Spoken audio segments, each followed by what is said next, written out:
হাবিবের শানে এক মর্তবা দরুদ পড়েছে। আল্লাহ ডেকে বলে, ফেরেশতা রে, কেরামেন কাতিবিন দুই ফেরেশতাকে জানায়া দাও। কন্ত কেরামেন কাতিবিন দুই ফেরেশতা কোথায় থাকে? দুই ঘাড়ে।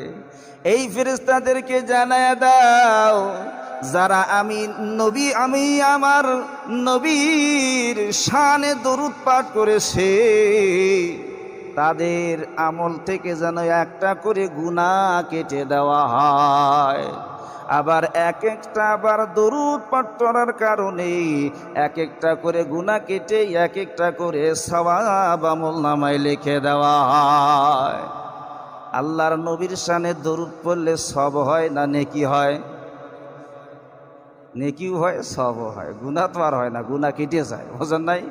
বন্ধুগণ আমার, আজকে জুমার দিন, আজকে জুমার দিন যদি কোনো আল্লাহর বান্দা বান্দি জুম্মার নামাজের আগে, খুতবার আগে 40 বার দরুদ পাঠ করে, হাদিস শরীফের মধ্যে আছে 40 বার দরুদ পড়ার কারণে বান্দার 40 বছরের গুনাহ মাফ হয়ে যায়।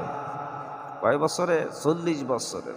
আবার এই জুমার দিন আসরের নামাজের পর নামাজের জায়গায় বসে কোন আল্লাহর বান্দা বান্দি যদি 80 বার দরুদ পাঠ করে, আল্লাহুম্মা সাল্লি আলা মুহাম্মাদিন নাবিয়্যিল উম্মি ওয়া আলা আলিহি ওয়া সাল্লিম তাসলিমা, 80 বার দরুদ পাঠ করার কারণে আমার আল্লাহ 80 বছরের সগীরা গুনাহ মাফ করে দেয়।